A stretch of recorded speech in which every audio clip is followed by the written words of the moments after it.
in the middle. Uh,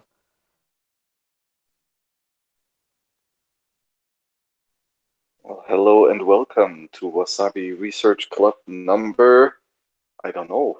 But 27. today we will be 37, great. Today No, we will be 27. talking 27, okay. Today we will be talking about uh, amount organization in Coinjoin transactions. So that is all about sub-transactions and input to output mapping and the knapsack paper.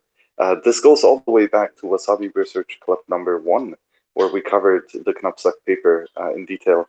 And today we will kind of rehash all the things that we learned in the meantime and hopefully figure out some interesting ways of how to use this in Wasabi 2.0. So to start this out with, Yuval, what do you think? Why is this an important question to talk about in the first place? yeah, so basically, when we started talking about Coinjoins, I mean, I wasn't around back then, but like everybody was kind of assuming at first there would be equal amounts. And then we discovered when that um, when you relax that assumption, which is already should look a little bit fishy. Actually, in practice, it's even worse than people expected. So we're going to look at the paper in a bit more detail, look at some of their simulation results, and we can kind of begin to maybe quantify under their assumptions, their modeling assumptions, like just how good or bad it is. But I mean, even though the assumptions are maybe not so realistic, it's still very instructive. And of course, there's the famous shared coin story. So um, conservative implementations have gone for equal amount outputs. Join Market, Wasabi, Samurai, they all kind of apply this approach. And the knapsack paper showed how you can, in certain cases, you can make payments from Coinjoins where the linkage between the payment amount and the inputs is made more ambiguous, more private. But it's designed with that specific use case in mind, and um, there's some limitations in the proposed algorithms.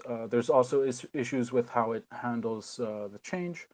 So it's like it's not a complete story. The thing that they propose in the paper, but I think actually the paper's main contribution is the model that they use to analyze the performance of their algorithms. So this model is quite precise.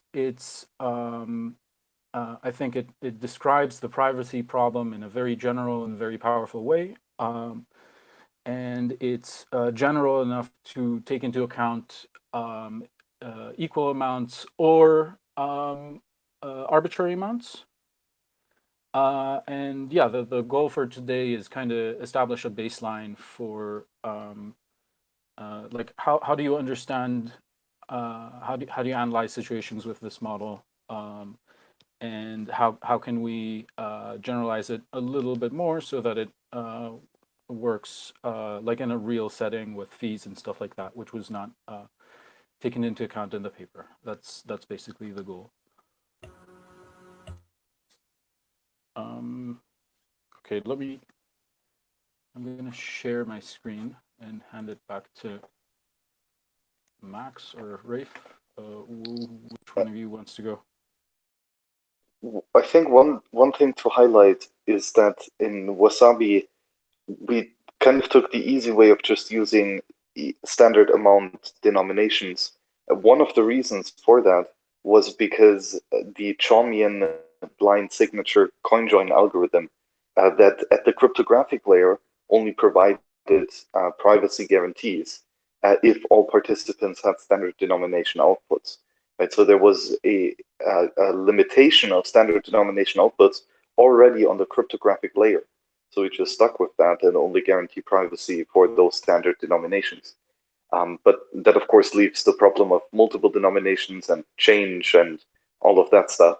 Uh, and the crucial difference and why we bring this topic up now again is because with Wabi Sabi on the cryptographic layer, we no longer have a privacy leak with equal or with the amount of denominations. So we have privacy guarantees on the protocol layer, even for not standard denominations, just regular payment amounts. And that that means we can now actually experiment and go for a more optimal solution that hopefully also enables the payments inside the Coinjoin, which will be best. So unless anyone else has a note, Yuval, give us an overview.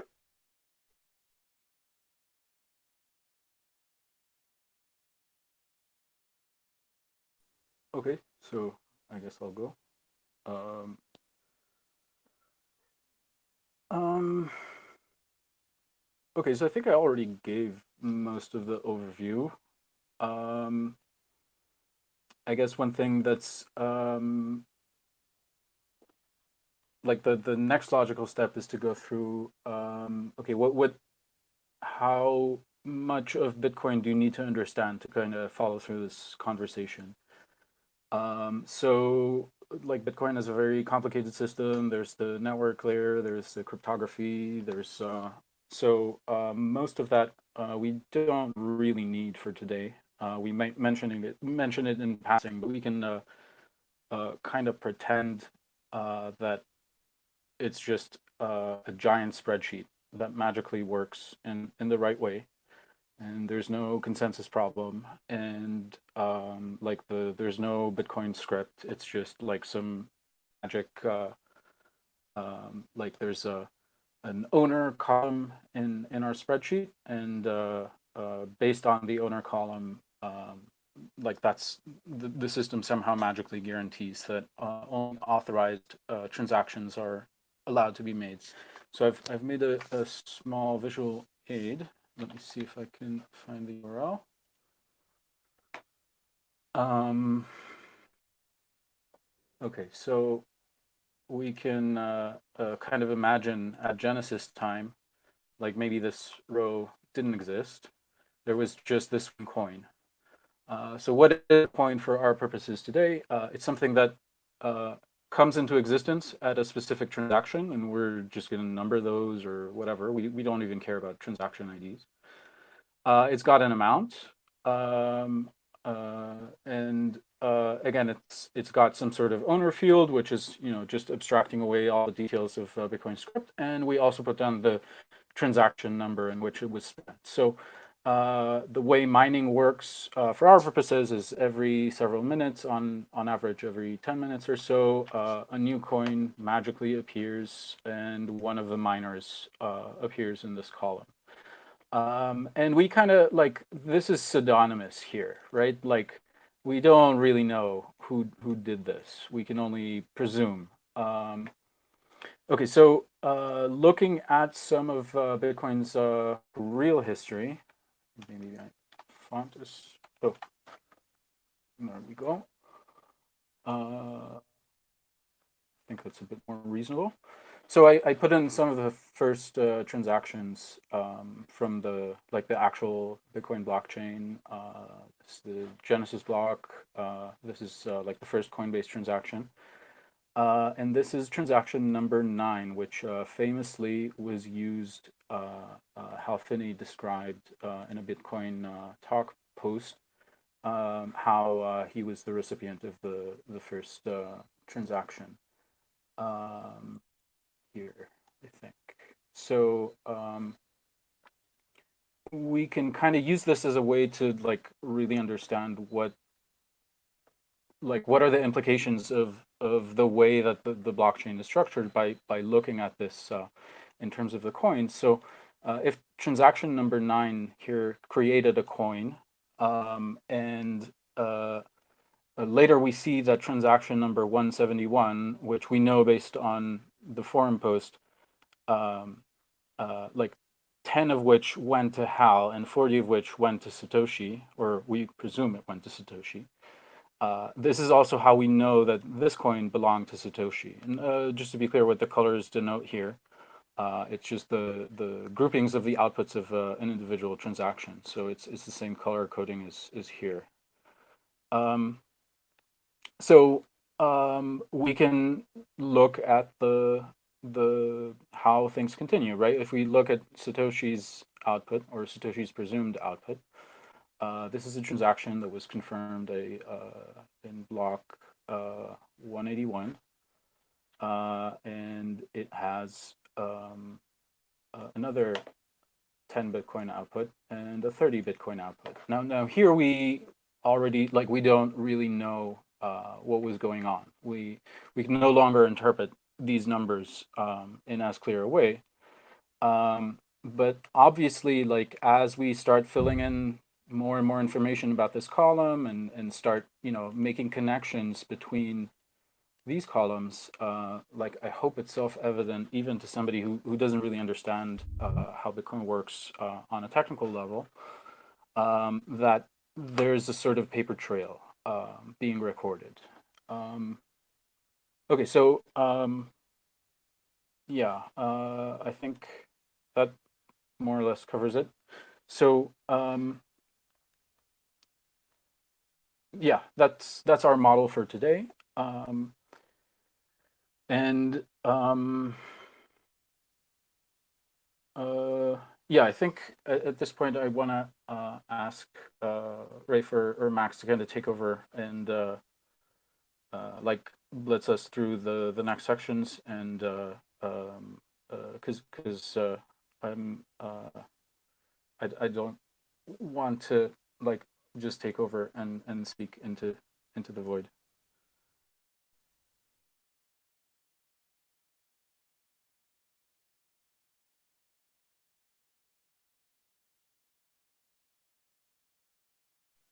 Are you guys there? Yep. Yeah, I mean, I really don't have anything yet on my mind about this. I was reading through your notes, and yeah, I didn't get to the end of it, but yeah, I mean, it all makes sense, at least for now. Well, we're not supposed to make it to the end, I think, today. But basically, um, like uh, we're at this section here. So I guess please tell me where to scroll and kind of like we talked before the thing, make it a performance for the YouTube. I think one thing to consider next is what transaction privacy and transaction surveillance is about. So, how in your simplified model, how do you look at these two things? Yep. So do you want to poke through the example some more, or do you want to go through the notes step by step, or uh, the reason I'm struggling and the reason I asked for help before is basically um, I've been too immersed in this stuff, and I have a difficult time not jumping ahead. So in order to make this more accessible to a general audience, I need help from you too.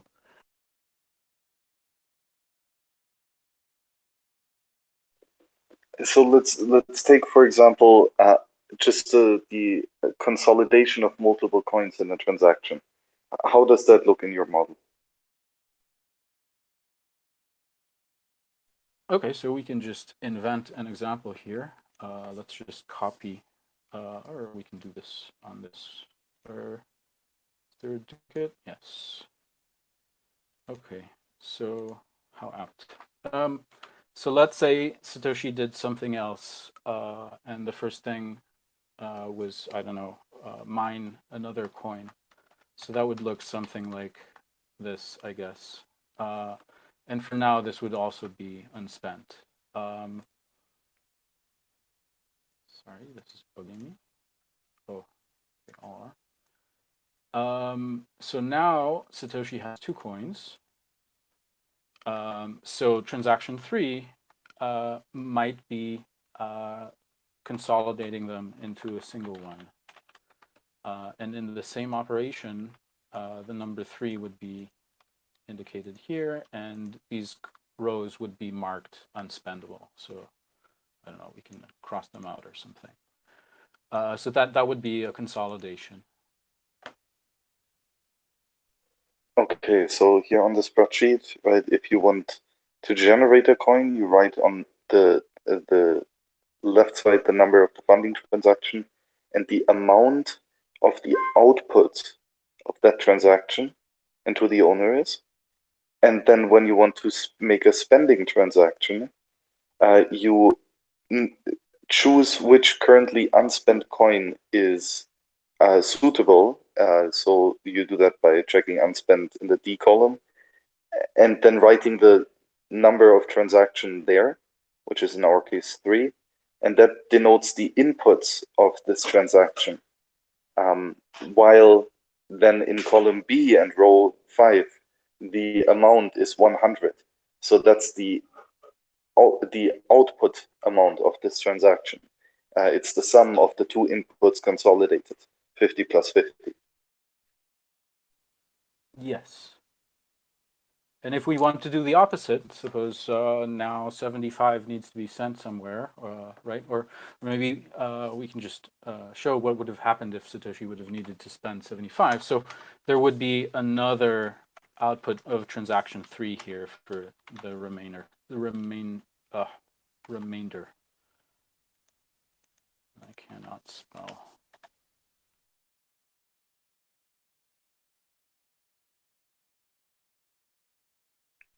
Yes, so here we have a transaction spending 2 inputs, right? In line 3 and line 4, and creating 2 outputs in line 5 and line 6, column B. Exactly. And I guess we can now show, okay, let's imagine that this was a payment sent to somebody, and this was the change. So what does it look like if Satoshi then makes another payment? So maybe it would be something like this. Transaction 4 sends 15 to, I don't know, someone else, a third person. And then, so this is also unspent for now, but in order to do this, this coin no longer belongs to Satoshi. So it has to be this one. So let's mark that.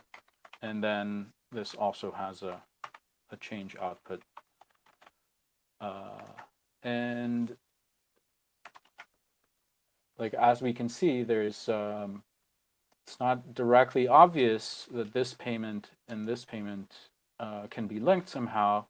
But if we follow the transaction numbers, we can see how everything kind of hooks up and can be threaded together. Okay, so this is helpful for us in a privacy analysis because we can basically easily check whichever number of the funding transaction equals the number of the spending transaction, and that just means there's some linkage in these two transactions. Yes, and that's precisely what we call the transaction graph, right? So in mathematics, a graph or a network is a set of vertices or points or nodes which are connected by edges. There's a few ways of thinking of like formally modeling the transaction graph as a graph. It's maybe a little tricky, but like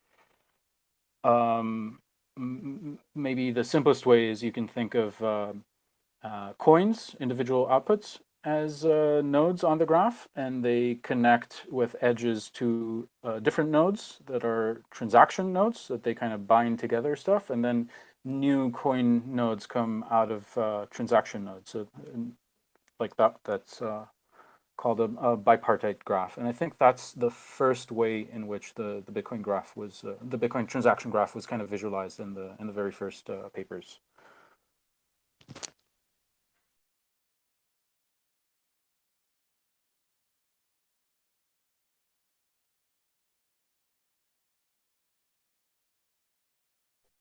And there's, of course, this common input ownership heuristic, right? That's an assumption that if there are multiple coins being spent in the input of a transaction, that these belong to the same person. Now, does your simplified way of looking at things, does that help us with that assumption? I mean, so like this heuristic. Just for a bit of history, like both heuristics were kind of implied in the paper, as was the address reuse constraint. So, address reuse in this case has to do with how we fill in this column. So we've kind of ignored that detail, which was very important, especially in the early ages. But the like the heuristics here. So um, let's look at this number, right? Like, why do we assume that the 75 went to somebody else and the 25 is what went to Satoshi? Well, that's because if the 25 was the payment amount, then why would you have needed to use 2 coins to make that payment? Um, so these heuristics, I mean, they directly apply to our model today. It's only the address reuse issue that's kind of abstracted over.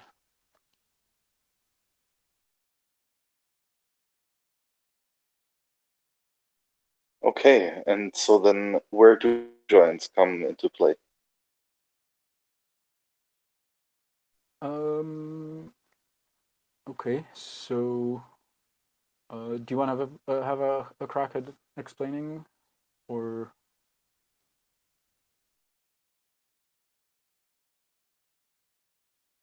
Sure. So I or guess the anyone gist of else, it by the way? is the Bitcoin or coin joins are collaborative Bitcoin transactions. And so that multiple users come together and provide multiple inputs to a single transaction. So this just by definition breaks this common input ownership heuristic, which says that all inputs of a transaction belong only to one user. But with a coin join, by definitions, there are many users owning each some coins in this large collaborative transaction. And they also control many outputs. I don't think that that's in the definition of CoinJoin. I think the CoinJoin definition is solely on the consolidation of inputs with many users. And in theory, you could have a CoinJoin with one output, paying one entity. That will be like a batch payment of many users to one service provider, um, for example. But more likely, each of these users is going to pay either to different merchants or to himself, right? So a mix to yourself. And in both of these use cases, then we have multiple users controlling the inputs and multiple users controlling the outputs. And yeah, the question is now, is this an obvious break of this assumption of the common input ownership heuristic? Which in the case of previous Wasabi 1.0 coinjoins and probably also Wasabi 2.0 coinjoins is not the case. So an outside observer can tell that it's very likely that this transaction was created by multiple users and not just by one. Whereas, for example, pay joins are a type of coin join where only two users consolidate their coins in a way that it's arguably difficult to find out that this is in fact two people consolidating their coins, and many would assume that it's one person.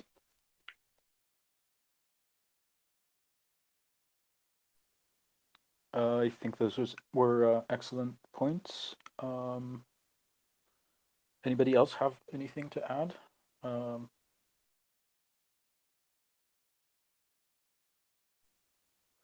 okay, so um, thinking about how we analyze, just to start simple, equal amount coin joins. So we um, there's a bit of a nuance here, which is that we want to separate the discussion between what happens inside of a transaction and what happens like between transactions with regards to anonymity. So in order to kind of analyze this problem with different like theoretical tools, like focusing in on kind of where it all begins, like we let's talk about the how equal amount coin joins can kind of exist in a wider mix. So like the problem with coin joins scaling naively is that Bitcoin transactions are size limited. So there's 100,000 virtual bytes or 400,000 weight units, and there's a few bytes of overhead, but other than that, it's all like just the inputs and outputs. And if you look at it naively, this would suggest, so at like roughly 100 bytes for a single input and a single output, we would be limited to about 1,000 input-output pairs in kind of a mixy Coinjoin transaction that everybody has the same denomination going in, everybody has the same denomination going out. Maybe the input denomination and the output denomination are not the same, but like that's kind of the theoretical scaling maximum of like how big an anonymity set can you create in a single Bitcoin transaction. And this seems quite limited. So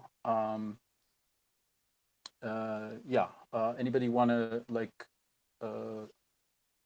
talk a little bit about the intuitions for like how anonymity sets can like be spread across transactions and inherit between coins?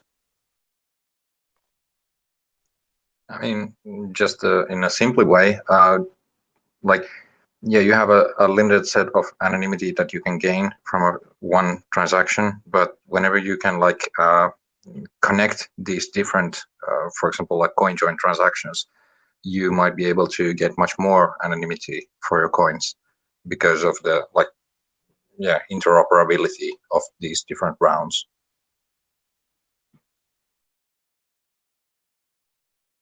And just to highlight that because block space is limited and transaction size is limited, there is a natural bound to how large the anonymity size can get. And that means that we need to carefully allocate the scarce resource, especially if we want to provide a high quality service of coinjoin coordination. Then everyone will favor to be in a high quality coordinated coinjoin that is well optimized and privacy preserving in all regards. Of course, that's assuming that there is high demand for block space and that we actually need to allocate that resource carefully. But I guess in any bullish case scenario for Bitcoin, that's going to be the case. So that's what we're building for. Maybe just as an example, like even if you get, for example, like, and I think it's just a general trend that we tend to optimize for block efficiency, even at quite a cost.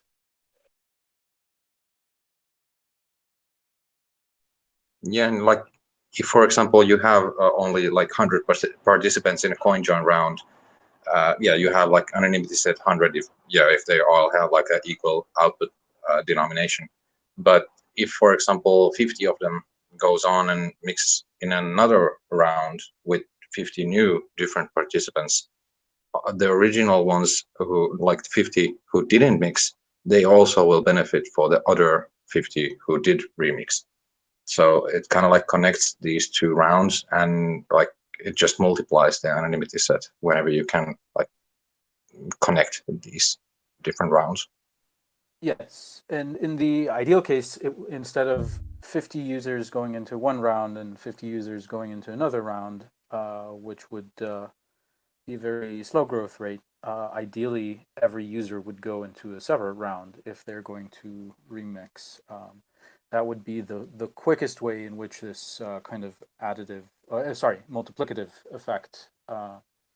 So from the point of view of an individual coin or an individual allocation of funds, tracing through the mixing graph, the direct anonymity set accumulation is additive, right? Every transaction, there's a number of other inputs and outputs that may be interchangeable with your input or your output from this transaction. And if you keep going, well, now your coin that's already a little bit private becomes an input into the next one and creates a new coin which has a higher score. So that's an additive process. But if you estimate how good it could get in the best case, well, maybe there's an exponentially growing number of past coins kind of in your history.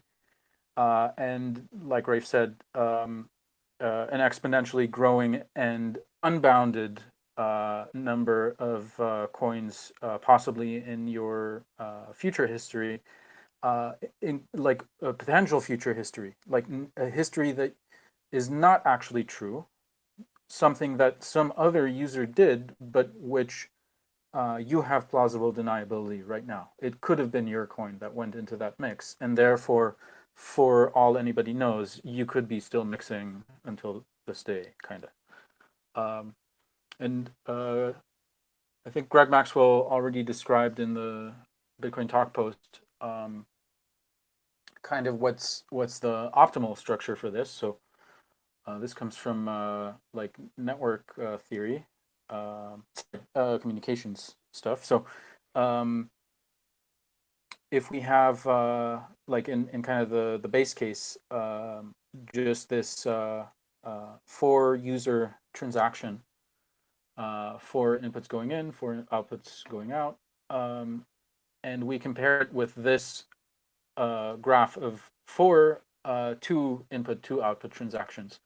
Again, with the same idealization that there's no fees or anything yet. So hopefully it's kind of obvious that these 2 graphs are equivalent. And if you try and scale this to higher numbers and try and minimize the total number of edges or the total number of transactions or the total number of inputs or outputs per transaction, every one of these parameters affect things a little bit differently.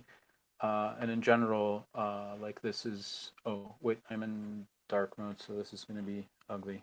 But like a Wikipedia page on interconnection networks and switching networks shows a few classic examples. And I think the one Maxwell was describing is the class network, which is, I think, always 3 stages, yeah? And, okay, so if you're able to plan, like in advance, you could make rounds of potentially as many users as would fit in a block or even several blocks. Like you don't need to do an equal amount Coinjoin only in the space of a single transaction in order to benefit from the same kind of approach to privacy. This is what Samurai does with their Whirlpool stuff. Like they have 5 participant Coinjoins where 2 of the inputs pay for the fees and 3 of the inputs are outputs from previous transactions, and all of the outputs are identical. So then they try and build a transaction graph where, because of this homogeneity on both sides, right, or partial homogeneity on both sides of the transaction and complete homogeneity on the output side, you kind of get large privacy sets, large anonymity sets, even if the individual transactions are not very large. Whereas Wasabi currently takes a little bit of a different approach. Okay, so I hope it's obvious. This doesn't really work with unless you have this standardization of the amounts, right? Like if the standardization is different between transactions, or right, you can still standardize like Wasabi does today, there's a denomination for the round, and everybody in that round uses that denomination. But the way it relates to the denominations of other rounds is it slowly varies over time, decreasing slightly, so that users can mix without consolidating with new coins, even though in reality we have to account for the fees.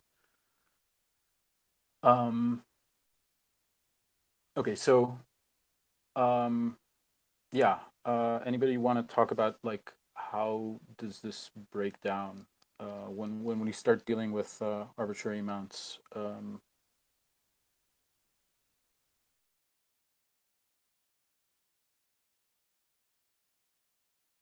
I mean, I think, yeah, like by kind of like using the, or like applying the knapsackiness to the output amounts, you can at least hide something in there. Like you can have multiple different denominations already in that way, but You're jumping ahead. oh, okay. So like basically what I'm kind of going for is because transactions are quite large, but not that large. If you start allowing, I mean, there's between 1 Satoshi and 10 Bitcoin, there's a billion different possible values. And if you can only have up to 1,000 inputs and outputs under like the most constrained situation, so in reality, only up to several hundreds of inputs, and probably every user is going to have several inputs and several outputs, and right, that there's all these things that kind of make it look like maybe even in the average case there will still be for most values there will be sufficient privacy if you do nothing to kind of control the amounts. But um, if you don't make an effort to open up this interconnection between transactions, um, it's not really going to happen on its own. It's going to happen to kind of a limited extent. So and the kind of the good news is if you do give it an opportunity, well, network theory kind of tells you that don't you don't need very much, right? In a community graph. So if you like kind of look at all the different owners of the coins as nodes on a graph, and whether or not they've mixed with each other is like the connectivity of this. Typically in community networks, you have a strongly connected component that almost everybody on the graph is hooked up to, and through that, everybody can reach everybody else. And what you need for that to happen, say in a randomly constructed graph, is just to control the node degree and make it high enough. For us, we're working in a slightly different setting because like we don't really have a community graph. We have a transaction graph, which kind of evolves differently over time. But still, the logic of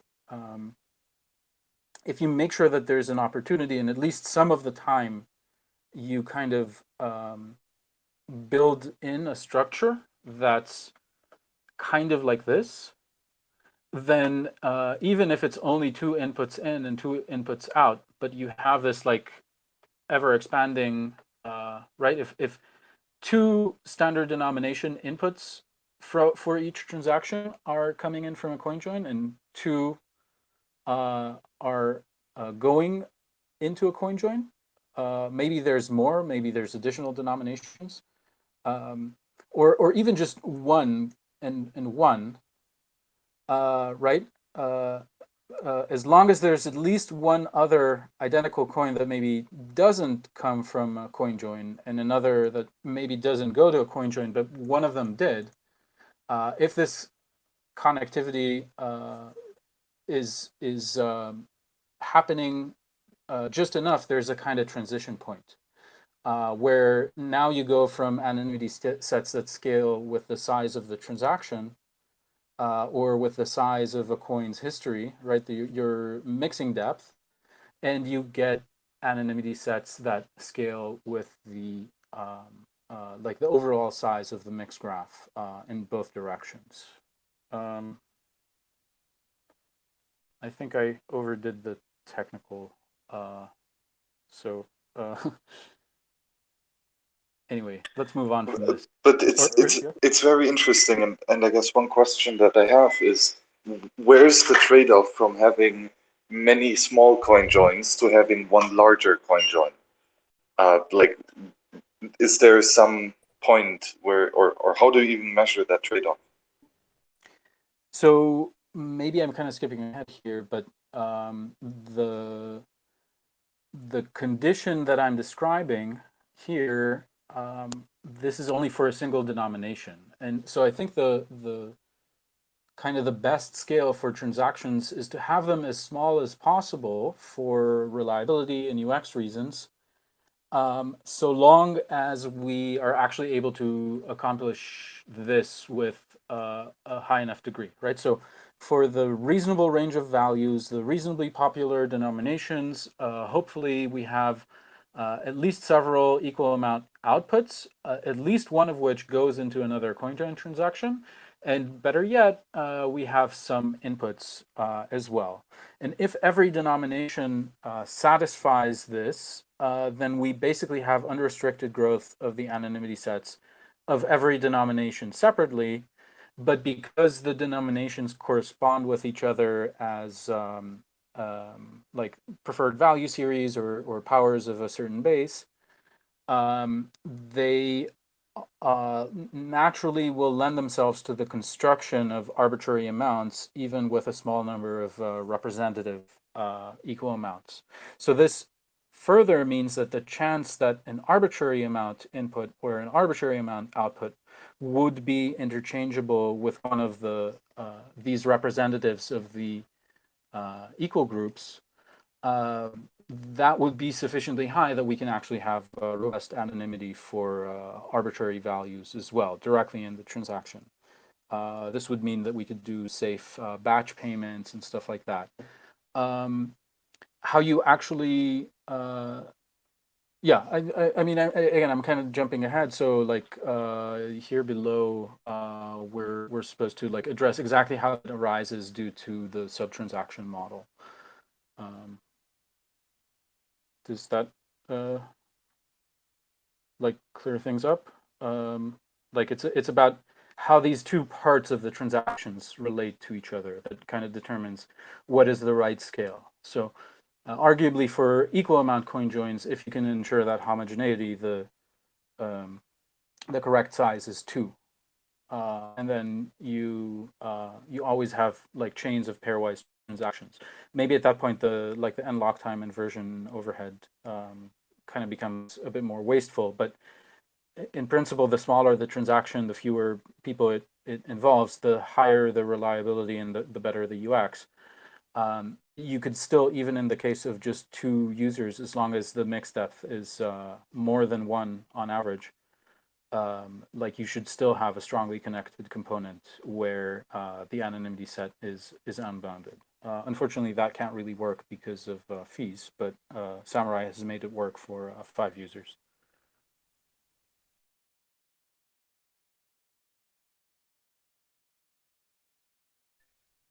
I guess one additional question would be that where does the privacy come from here? Is it from the equal denomination or from the history of the coin? In a sense that, what if I have an unmixed coin and I just create a setup transaction where I generate equal denomination outputs, and then later I register those self-created outputs that are standard denomination in the Coinjoin? Is there any benefit to that? There is, in the sense that now there's a chance that you gain ambiguity on the input side as well. Like exactly the same analysis that we do here on the output side, because normally we expect the input amounts to be arbitrary, and it's only by coincidence that maybe we have equal outputs. But exactly the same analysis applies to both sides. So in principle, when you have equal amount inputs, it's exactly the same kind of privacy as we have today with joint market, with Wasabi, etc. So I guess, and more generally, it's both, right? You need both. You need to have some degree of equal amount outputs inside of the transaction. Otherwise, this inheritance doesn't even come into play, right? Like if you don't have this local property that these two outputs are identical and these two inputs are identical, or something similar to that, where there's um, uh, multiple ways of interpreting this data, and you need some sort of external information to tell you um, how to distinguish these two. So if you ensure that in a certain way here at the local level, then, and it holds on different related transactions, then this means that there's an emergent kind of combination of the inheritance of privacy emerges between the transactions, right? Like we know that this input is not like this input. It's better because this input could have come from either this input or this input. And this input and this input are just as good. Each one of these contributes to prior coins, not just like the interchangeability here where they enter the transaction. So yeah, you cannot really have inheritance without some sort of regularity, at least going back into the history. But if you ensure it on both sides of a transaction, then it can kind of grow backwards as well as forwards. And the forward growing anonymity set, again, is potentially unbounded because it's all the transactions that are going to happen. And and yeah, that this doesn't really arise unless you have the basic building block of fundamental ambiguity kind of at the bottom.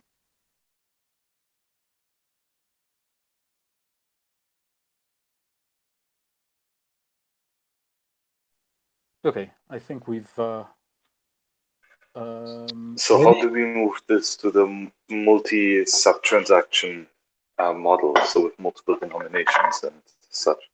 No.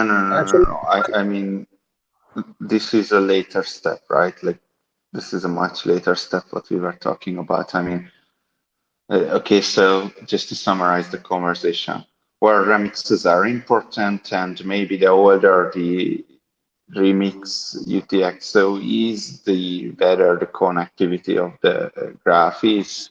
But how do we create the transactions, right? That's the next step. That's the immediate question here. Yes, the purpose of this discussion is basically like it's clear to us how we gain privacy here. So the point of this is to point out that in this structure, the privacy is potentially unbounded, but has this kind of bifurcating behavior, right? If you go above a certain critical point, then you can tap into that unbounded anonymity set. But if you go below, then it doesn't experience that multiplicative growth that Rafe was talking about. It's only an additive growth. So basically the observation is that this is where it appears that the most robust kind of non disjoint privacy, right? So CoinSwap would be even more private. But if we're restricting to the situation where there's still a history shared between coins, then this is basically as good as we can get. And I wanted to point out that it's actually a fairly easy property to obtain based on the network theory stuff, right? So if we have ambiguity in terms of equal amount outputs existing inside of transactions, so this can be like this 2 in 2 out can be its own standalone transaction, or it can appear as part of a larger transaction. And if we have this kind of like connectivity, not idealized like here, but random connectivity, and all we need to do is basically make the average degree higher than 1. So as long as some of the time, some of the users are remixing, then we should be able to achieve that without doing anything more. So this means we can set aside the entire discussion about interconnectivity and re-specify it like in terms of a local property. So I think we actually discussed all this stuff in the notes. But yeah, like the idea is like now that we understand how everything exists outside of the like in between the transactions, we can focus on the intra-transaction structure and kind of take this idea that like as a requirement for good privacy, we need to still use some like equal amount coin joins as the basic building block, and we want to have like that degree of remixing that would ensure that most coins end up on the strongly connected component of the graph.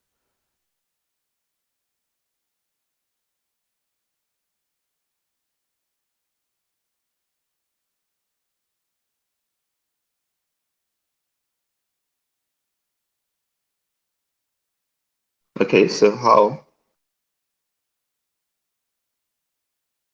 Okay, so for that, let's dive into the actual subtransaction model. So I can bring up the paper.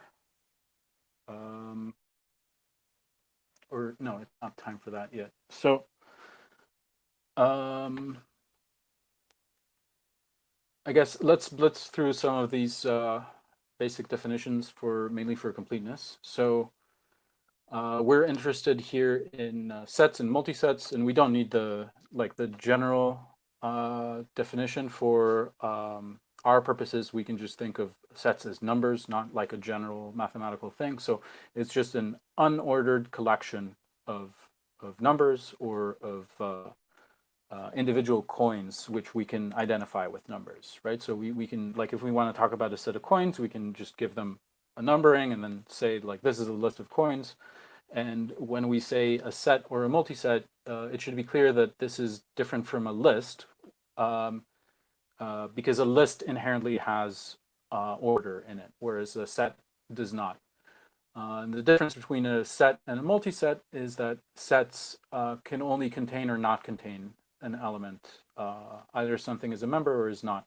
Whereas multisets allow an element to appear multiple times. So it's kind of you count 0 or more times for every element, or one or more times. But multisets are still not ordered. So lists are kind of like what you get when you, or lists with repetition is what you get when you impose an order on a multiset, and lists without repetition is what you get when you impose an order on a set.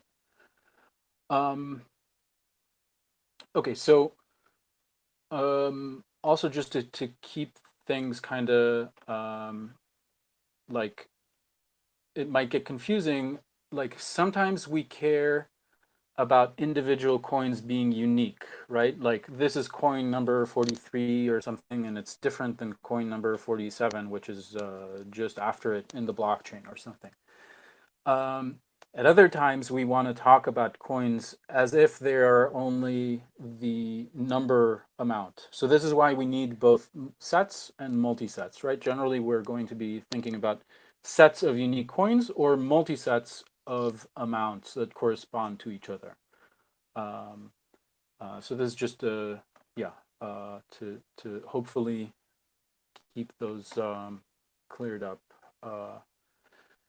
the next concept we need is that of partition. So sets can have subsets. So a subset is just another set which contains some of the elements of the other set. If A is a subset of B, then for every element in A, let's call it X, X is also in B. So we can talk about the set of all possible subsets of a set, and that's called the power set.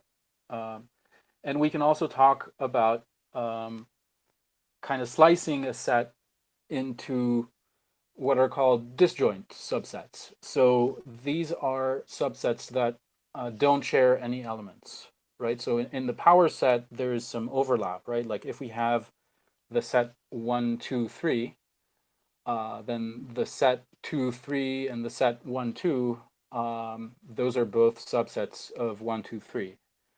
A partition is where we divide up the items so that each one goes into a unique subset called a part. So this would be something like putting 1 into its own part and 2 and 3 into a separate part, or maybe having each one of the values as a separate part. Or another partition is just the set itself. So those are subsets and partitions of sets. Any questions so far? It's kind of like, I know it's boring and tedious, but it's these definitions are kind of required for understanding the paper in detail, and yeah.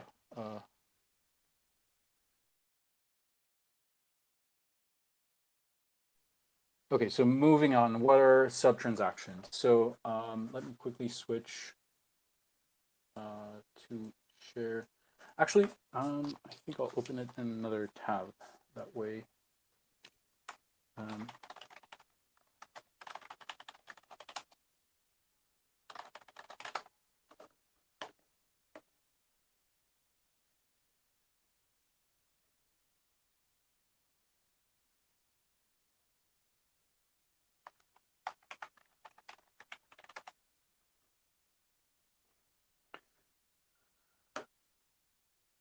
Okay. Has everybody donated to Sci-Hub?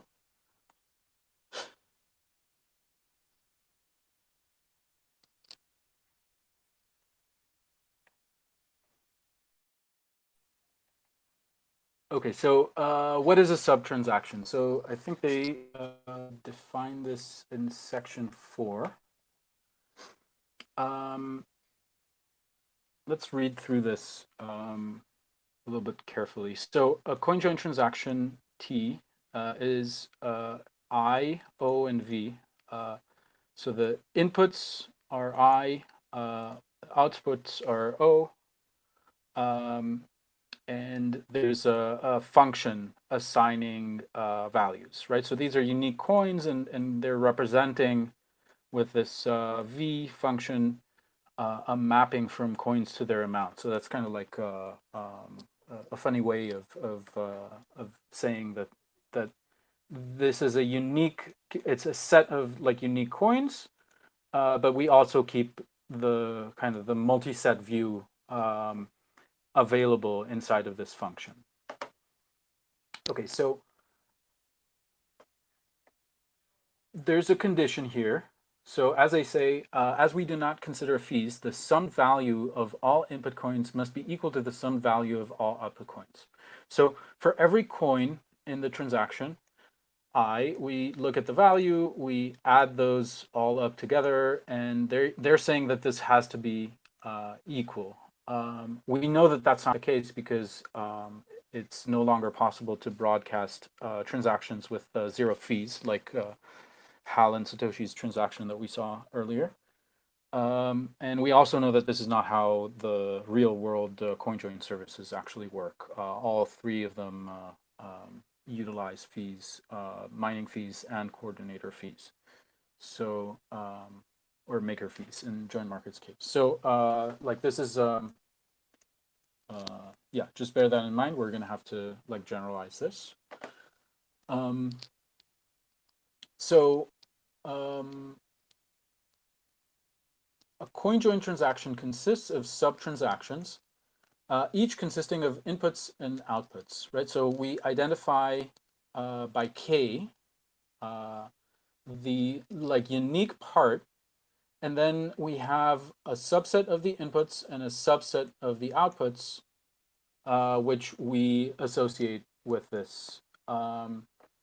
So this is a partition. That's basically what they're saying. And right, this is the condition here, the disjointness. And secondly, they are saying that for every sub-transaction, the sum condition must also hold. So it's not just for the transaction as a whole, but it's for every sub-transaction in isolation. So this idea of having a partition is a sub-transaction mapping. It's a sub-transaction is a part that satisfies this condition. A sub-transaction mapping is a partition of the set of inputs and outputs of the transaction. And we've kind of been thinking, like before I introduced partitions of a set, whereas here they have two separate sets. So let's talk about that detail in a little bit more clarity. So it's not just that we're slicing the inputs and outputs into like different groups. We're slicing the inputs and outputs separately. We're partitioning the inputs and outputs separately. And then we're defining a mapping between every part of the input partition and every part of the output partition. So also this means that the number of parts in each partition have to be the same. So this is kind of a more complicated constraint. It's entirely equivalent to saying, like, let's just think of all inputs and all outputs as a single set and say that we need to partition things, but every part has to have at least one input and at least one output. That would be an equivalent way of defining subtransaction mappings. Maybe a more intuitive one, but this one is a little bit more precise. And even though it seems more complicated, we'll see that it's it really helps with the analysis later. Is everyone with me so far? Yes. Yeah. Okay, so we know what subtransactions are. We know what subtransaction mappings are. The last kind of important thing here is, yeah, so first of all, they point out that there's at least one valid subtransaction mapping, right? Because we know that there's, in the trivial case, like if it was a single user transaction, then there's one part, and so a trivial solution always exists. And also we know that like Bitcoin transactions are the actions of actual users that actually we can attribute things to them. So we know that there's at least one true way in which even a Coinjoin transaction happened. It's just that if the Coinjoin is actually privacy preserving, then that mapping should not be observable to any one entity. Every participant in the transaction only knows about their coins, and if there's any coordination, then like they should not know either.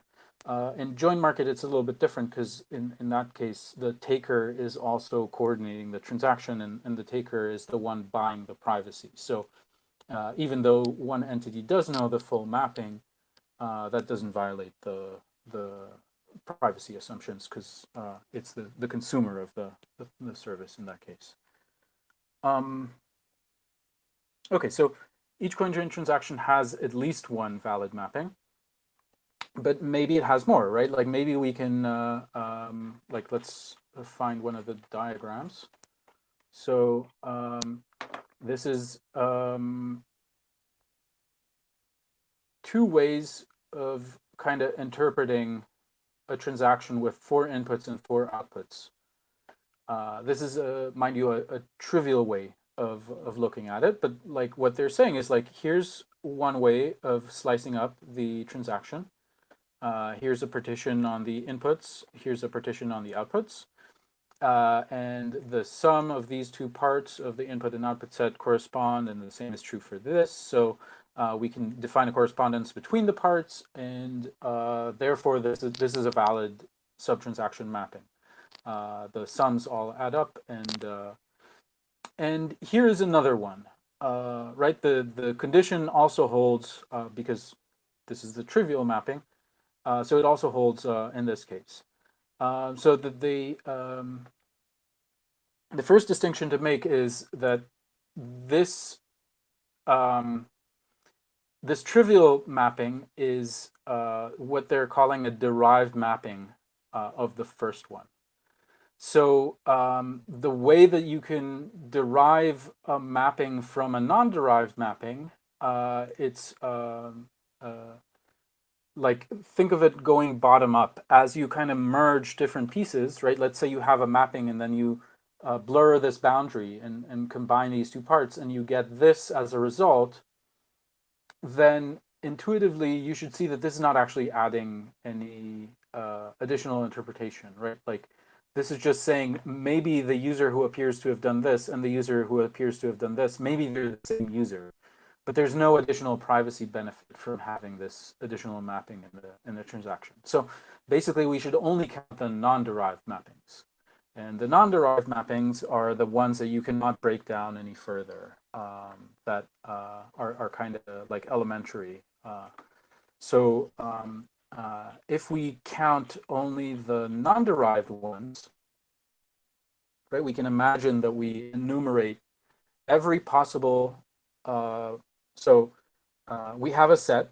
We take the power set of the set. That's already exponential. And then we go through all the possible subsets and we apply this kind of recursively. So for every possible subset, we say, is this a valid part? And then we see what items are remaining. And then we do the recursively enumerate the power set. And in this way, we can build partitions. And then we can further constrain that the sums are all correct. So this is, not computationally actually a feasible approach because it scales very poorly. But in principle, if you have this naive algorithm that's able to enumerate all transactions, all different subtransaction mappings, even for arbitrarily large transactions, then what you can do is you can count, right? So if there's an input, I can look at how many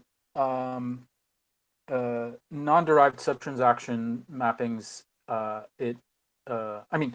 it appears in all of them. It must. That's a condition. But I can check how many times does it co-occur with some other output.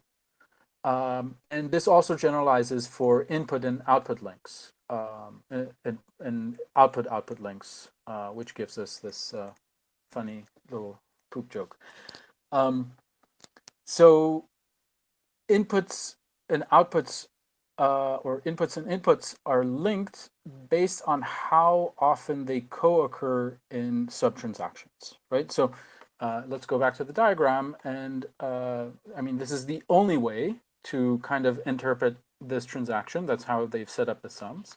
So because there's only one non-derived mapping for this transaction, because input 1 co-occurs with input 2, and output 1 co-occurs with output 2, and output 1 co-occurs with input 1, and so on. And there is no other story, right? There is no other subtransaction. This means that the probability that input 1 and input 2 is linked, or any combination of these like bluish region, they're deterministically linkable because there's only one way. But if we were allowed to somehow interchange these, right? If the figures here were different, and I think there's a diagram of that, like 2 pages down. Yes.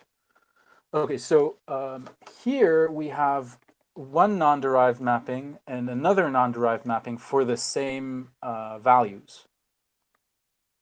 And here we can see that some of the inputs and outputs co-occur differently, right? So the inputs are linked in exactly the same way in this diagram. This means that the inputs of this transaction are deterministically linked.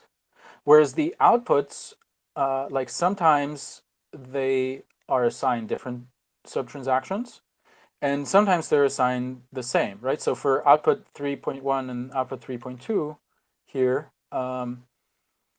the probability that they are linked to like output 4, output 1, and output 2, or to each other, or to the different inputs, that actually like already spreads out more, right? That's not like a probability of 1 for 1 value, but this is now something that anybody who's trying to understand, is mapping number 1 the true mapping, or is mapping number 2 the true mapping, they would have to, or some derived mapping of either of these, that entity would have to obtain information that is external to this transaction, right? Like KYC information about the history of the coins, or look at the connectivity of the graph, find consolidations and things like that, or address reuse or some other clustering, or use network level privacy leaks. But they would not be getting enough information from this transaction specifically in order to be able to tell what the probabilities that a priori output 4 is linked to output 3.2 or something, right? But notice that output 4 is always linked to input 4, for instance.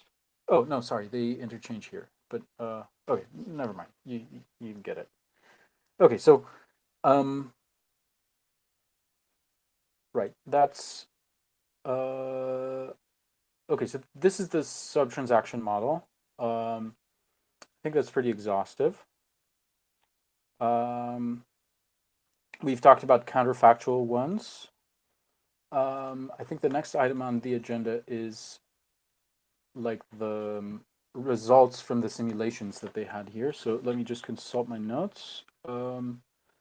So let's jump to figure 4. I'm trying to remember why I felt it was important.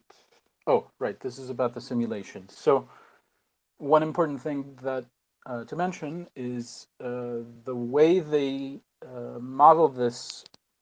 Okay, so they wrote this Coinjoin analysis thing. And this works a little bit better than the naive explanation that I gave earlier about how you would enumerate all the subtransactions.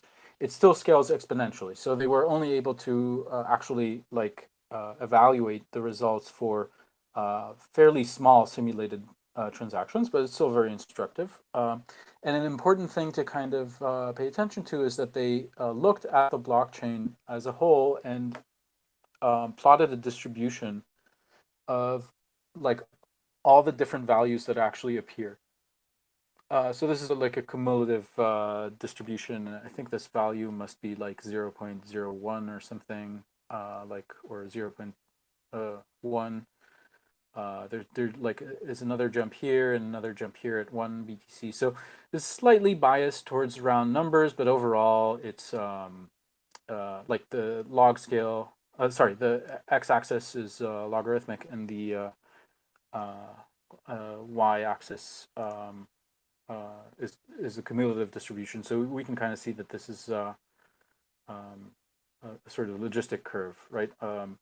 So there's unfortunately there isn't a plot of the value distribution itself, but it appears to mostly match like what we saw with the Wasabi data, where it's a rough bell curve with a few like peaks. So this is what they're going into, right? This is how they're simulating transactions. To them, users get like random values drawn from this distribution, and then they have random payment amounts, and then like this creates a random subtransaction that user would like to perform. And the user goes on and does this in a collaborative transaction. So in the most naive case, this is what happens, right? Like we're looking at 3 overlaid plots of 3 subtransaction, 4 subtransaction, 5 subtransaction transactions. So we can think of this as just the number of participants. And we can see that if we randomly sample the amounts, like it barely helps at all. There's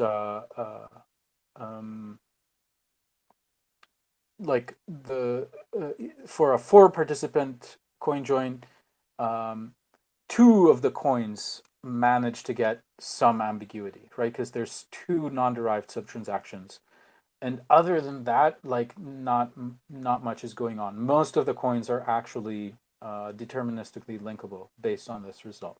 So this means that, and it gets harder to evaluate. And even though you would expect an exponential growth curve, the question is, okay, well, how fast and how robust is this growth as the number of participants increases when the amounts are random?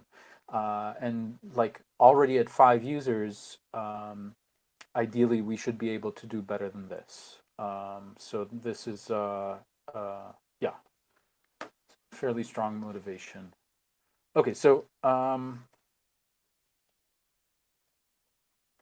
figure 3 is the one I have on my notes next. So this is also similarly overlaid. This is about like how long it takes to evaluate all the different non-derived subtransactions as a function of the number of inputs per transaction. So we have a number of curves in parallel here. And you can see that the growth rate is higher when there's more subtransactions. That the y-axis here is logarithmic. So the growth in the evaluation time, which is roughly corresponds to the search space.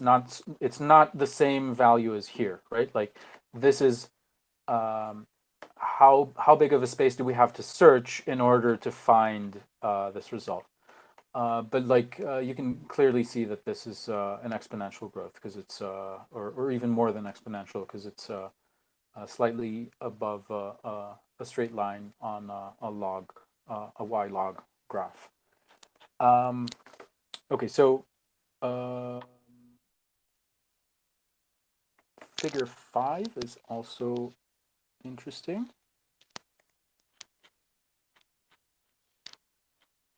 No, this is... Oh, sorry. No, we did that one. Right. Okay. So we. Sorry, I skipped ahead before. My bad. I thought. Oh, we reviewed the other ones here. Okay. So, and I already mentioned that we'll need to relax the sum conditions. So here I'm out of sync with my notes. So keeping up with the other figures. Now we have to discuss the 3 variants of the knapsack mixing algorithm that they proposed. So the first one is shown in figure 6, or the results of the first one. Or no, that's the diagram we already looked at. Okay, so figure 7 is variant 1. Okay, so what is variant 1? It's this algorithm here, or it's also the first algorithm. Yeah, so it's a little bit nuanced, but what they do is they some coordinator-like entity has perfect knowledge of everybody's inputs and outputs, and also tells every user how they should split the coins, right? So the payment amount is fixed, but every user has a change amount, and this kind of Oracle coordinator thing, whatever it is. Here it's just simulated. What it does is it looks at the inputs and it looks at the output in question and tries and pick a random point, right? Like a random way of slicing the output so that whatever amount it is, it's the sum of some of the other inputs in the transaction. And this is a little bit naive, but it's already like an interesting result. So like very quickly, we see that even for small sub-transactions, and even for a small number of sub-transactions, right, already at already at 3 sub-transactions, we're seeing results that are much better than we had before, right? This is already 3 distinct mappings, and like this is a log scale axis. So here for 5 sub-transactions, instead of the 2, which would have been here, we're already up to like between 20 and 30. I think like 22 or something like that. So this is a substantial increase. But they have done something better, which is in the second version, they also shuffle this. So the choice of like how you combine different inputs and outputs is different for every one of the suggested cut points. So the results from this one, I think, are figure 8. Let me just double check. Yeah. And these are the only 2 variants that are shown in the paper, but then there's the important one is variant 3. So this also kind of works with perfect knowledge, but by shuffling the values, it actually does a lot better. So the what's displayed in these diagrams is the number of input-output links between like the first variant, I think, and the second one. Let me just double check.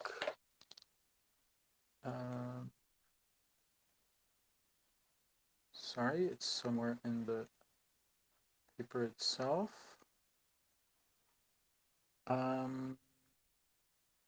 Figure 9, figure 8.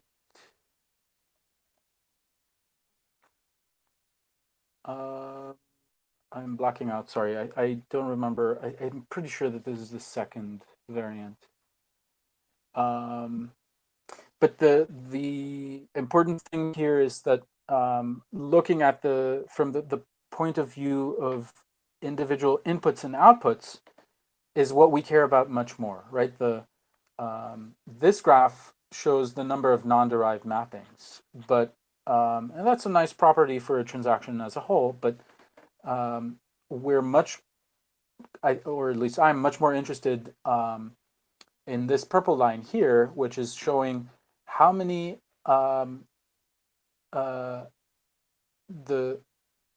input links that were deterministically like not deterministically linkable are shown by this line, right? So this is how many inputs were able to, sorry, how many input-output combinations, so how many different sub-transactions did these inputs and outputs kind of participate in, right? The other lines are inputs and outputs that are deterministically linkable to each other.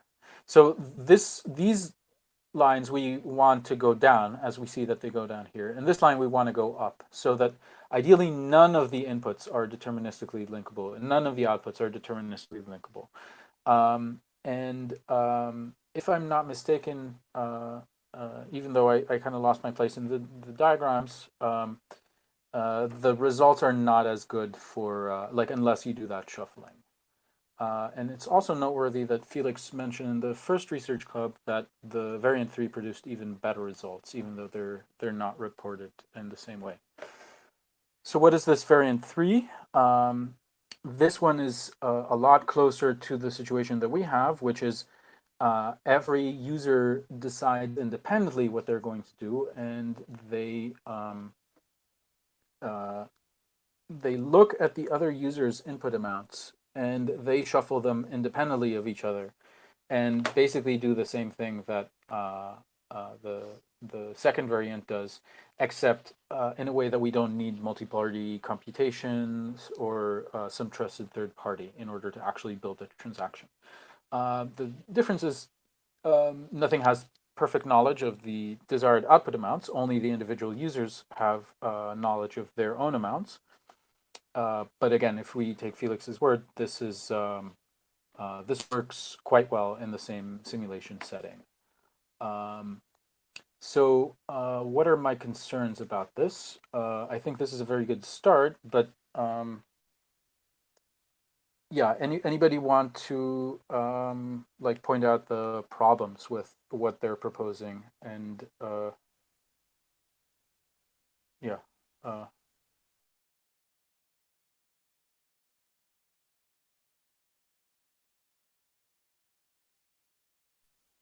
Oh boy, tough crowd. Did I lose everybody?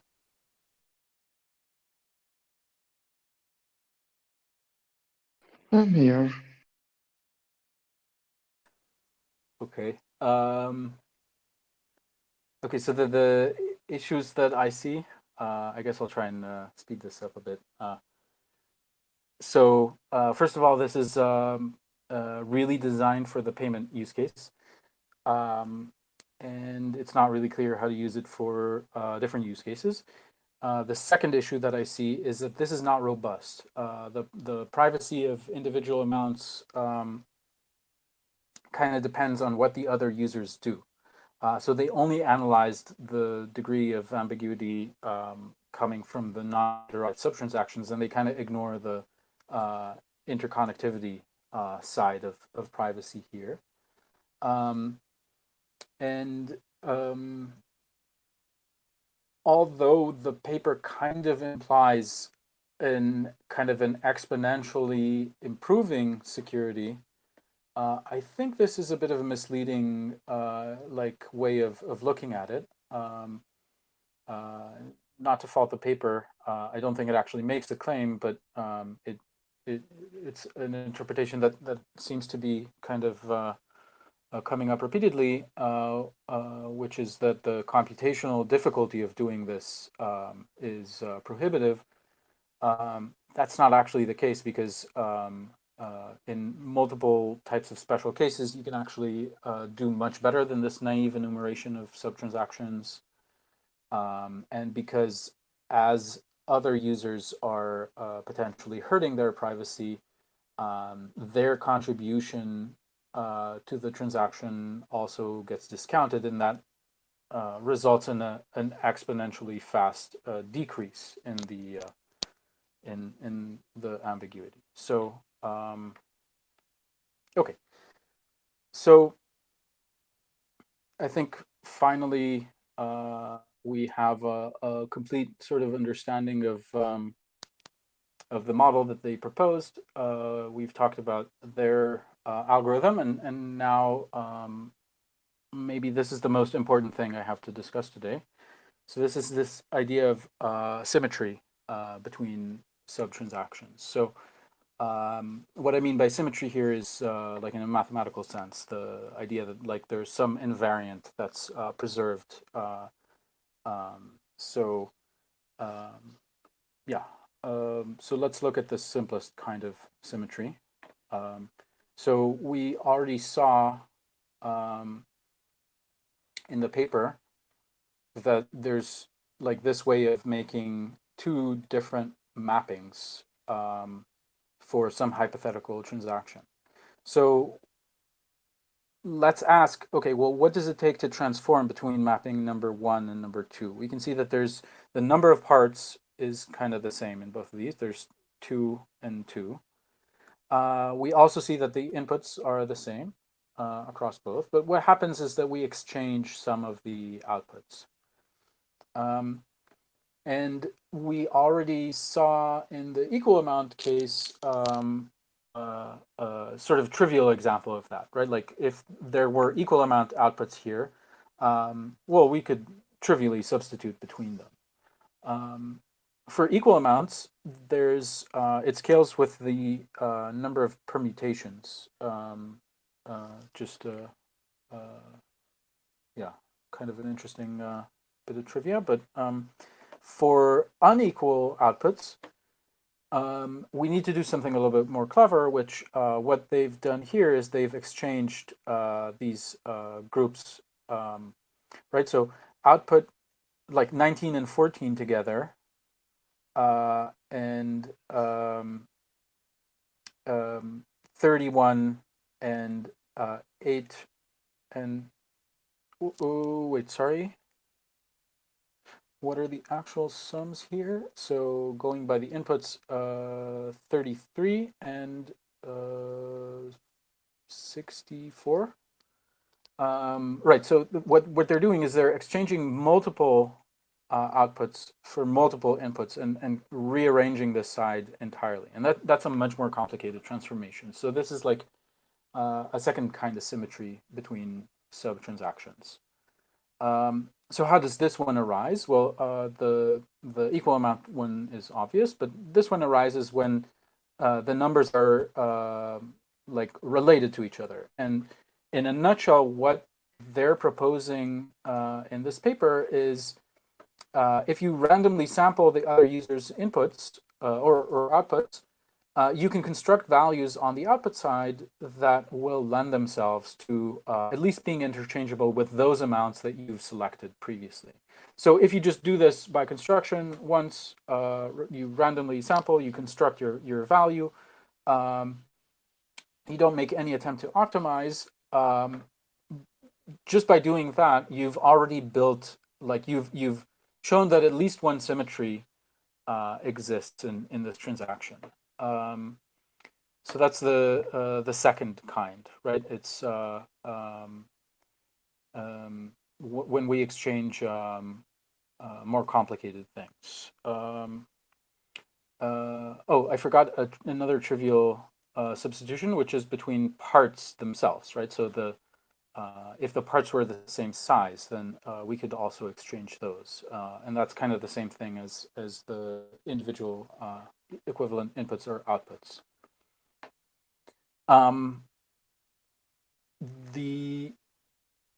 The last thing is symmetries that kind of don't go stepwise, right? Like, so if we exchange individual equivalent outputs, like we're never breaking the definition of a non-derived subtransaction mapping. Right, we're preserving that throughout the process at every intermediate step. We can also talk about sequences of transformations that maybe go through the space of derived subtransactions, right? So like to do this exchange from like more basic exchanges, like if we think of it of moving one output at a time, we have to break the rule that everything sums to roughly zero. So a more interesting class of symmetries arises when we like allow ourselves to do like compound operations that do a bunch of elementary substitutions and kind of erase the boundary between two parts and then split them differently.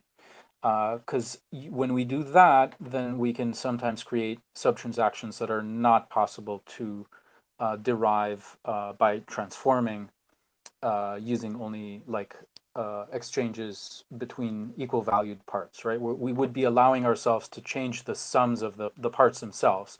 Whereas when we're only substituting coins for each other, we keep the number of parts and we keep the sums of the parts the same. And that's kind of a constraining situation. So hopefully this gives a little bit of a more concrete idea of how we can like if we know that there's one mapping and we know some sort of local easily optimizable property of the amounts that we pick, can we guarantee that we allow transformations, right?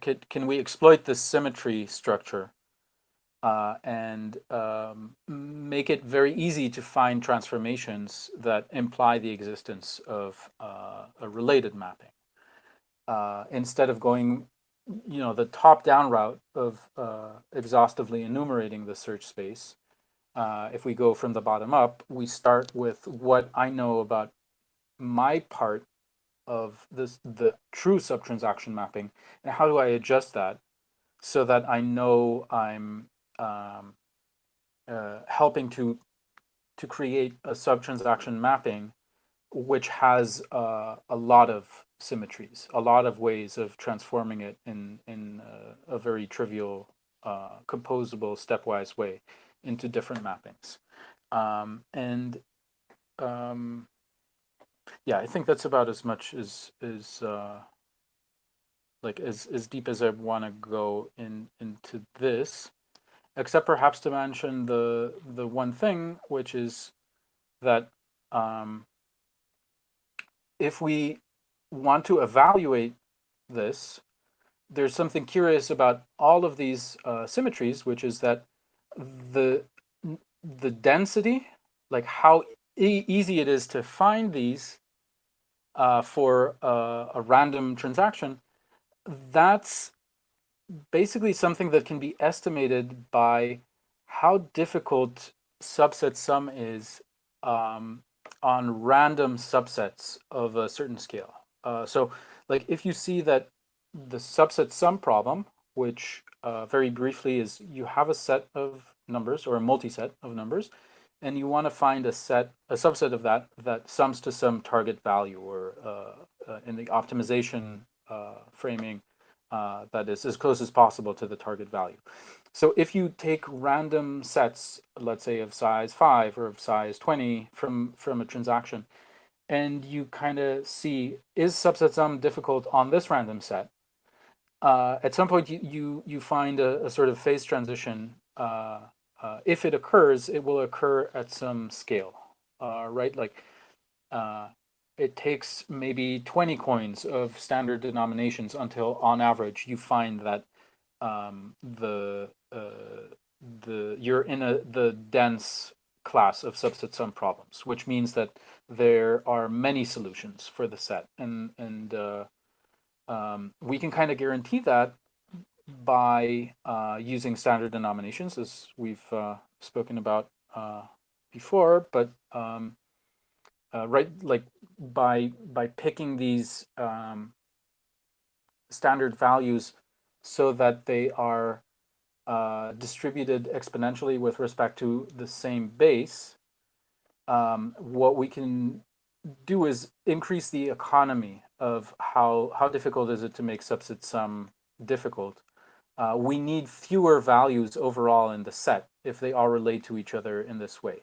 So this means with a relatively small number of denominations, we're able to make subset sum relatively easy for smaller and smaller subsets. And if subset sum is easy at a sufficiently small scale, then this means that we have an explosion in the number of symmetries. And this means that not only is there ambiguity, not only are there more non-derived subtransactions than one, also we should find that the probabilistic links are also low in those scenarios, because it's not just the average case that we would be measuring in this, but rather like we're trying to optimize the individual client's behavior in order that they actually, like, that's the thing to optimize in the online setting, right? You're participating in a transaction right now, you know what the inputs are, you know what you want to do. How can you make subset sum that much easier in this specific context that we find ourselves in? If everybody is doing that, then collectively we should find enough of the equal amount stuff. We should find that the equal amounts relate to each other sufficiently well that the subset sum is easy, And by handling these two things together, we can enjoy the benefit of the interconnectivity graph, as well as protect the avoid deterministic links even for arbitrary amounts within the transaction. And that's how we prevent linking of input coins, or try to prevent linking of input coins going into mixes, and hopefully eventually how we'll be able to handle private payments directly from Coinjoins as well. Yeah, I think that's everything. And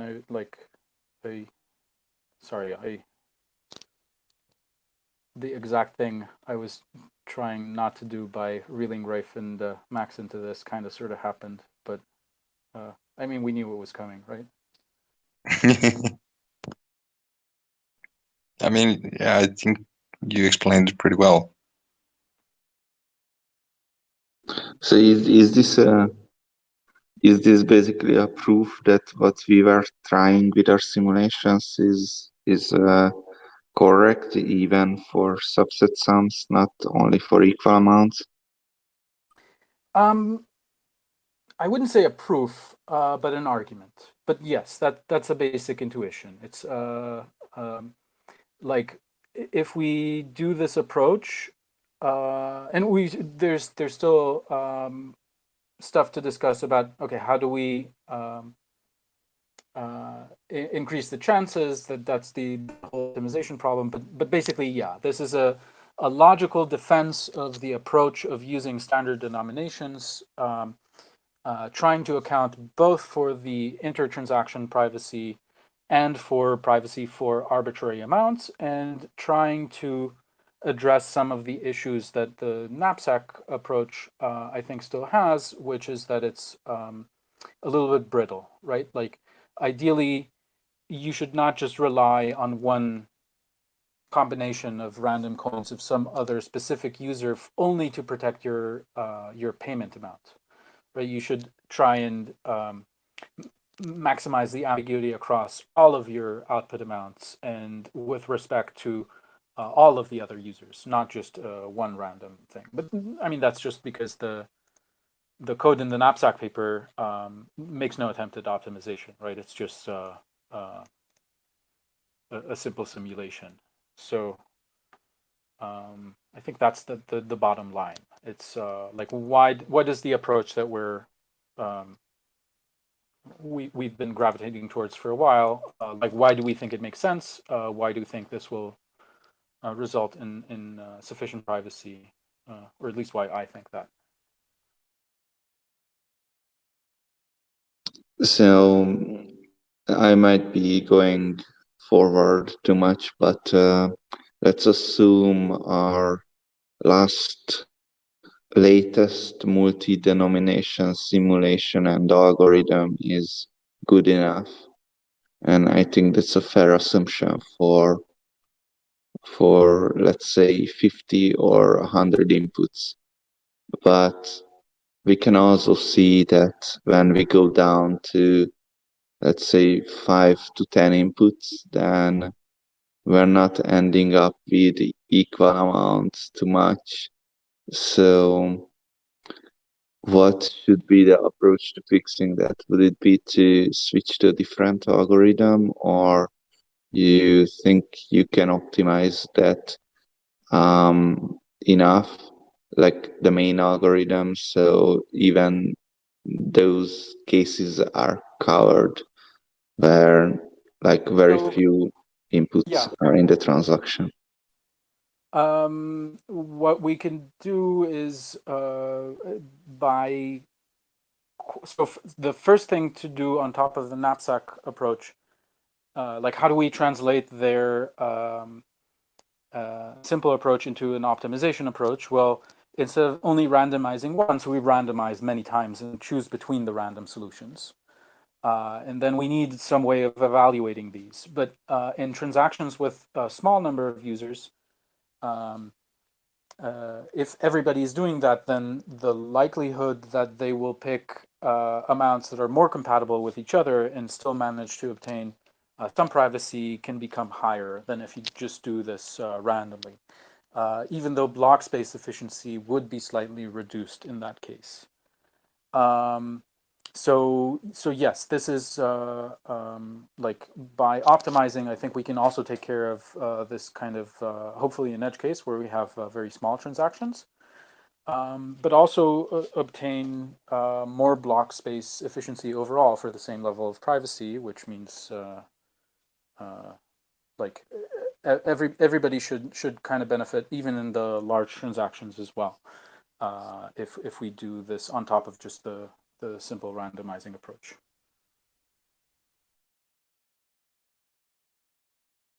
Lucas, David, what's your takeaway from today's session?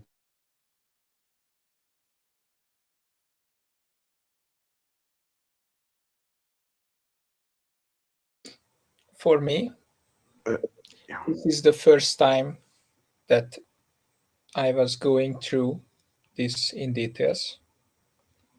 So I think I have to go through again. But at least I have a vague overview regarding this document. So if I find myself in front of a problem, I will know where to look for that specific stuff. So that's my takeaway.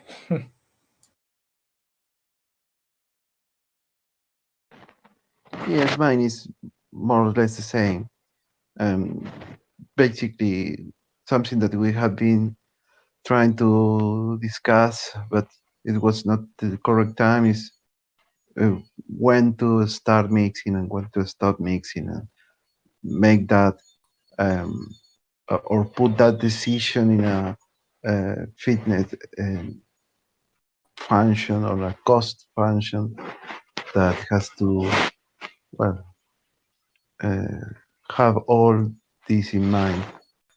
And well, and we have, it is time to start coding that, by the way.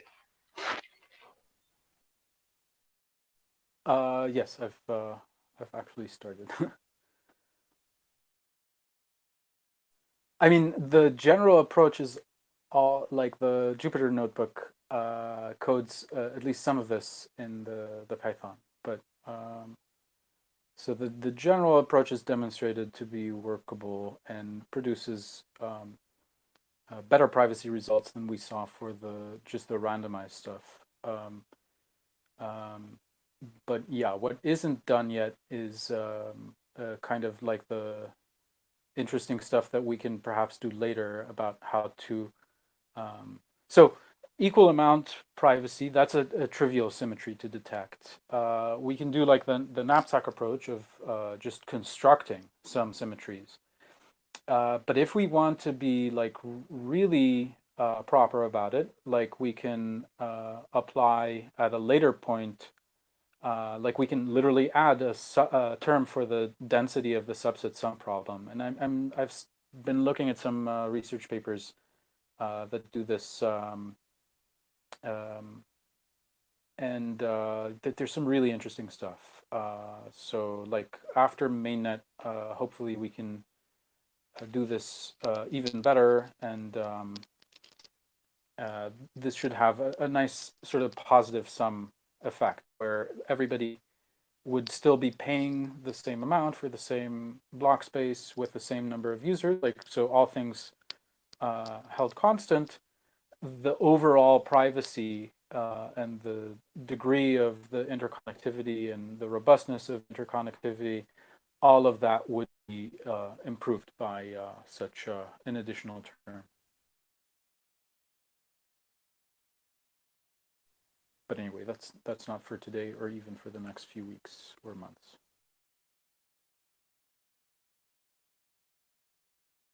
Yeah, just on a general note, if you guys listen back this episode, then I think you can comfortably skip the first 1.5, maybe even 2 hours, because the first half an hour, 45 minutes was basically Bitcoin basics. After that, it's about what was it? Well, arguing that remixing and remixing old outputs is good for privacy. And well, after that, half an hour or 15 minutes definition, and finally the final part, which everyone gets pretty tired by then probably, was uh, the most important part in terms of that's the next step. But even so, this is more like a theoretical argument rather than an actionable what to do next kind of thingy. What I covered today, yes, but that's I mean for like what I actually have in terms of like simulations or like work in progress is much more concrete than that. So, but that's also a bit of a long discussion. There's yeah, we can discuss that maybe next week if you want. But like my main motivation in doing this is like now we have something documented where we've shared the thought process.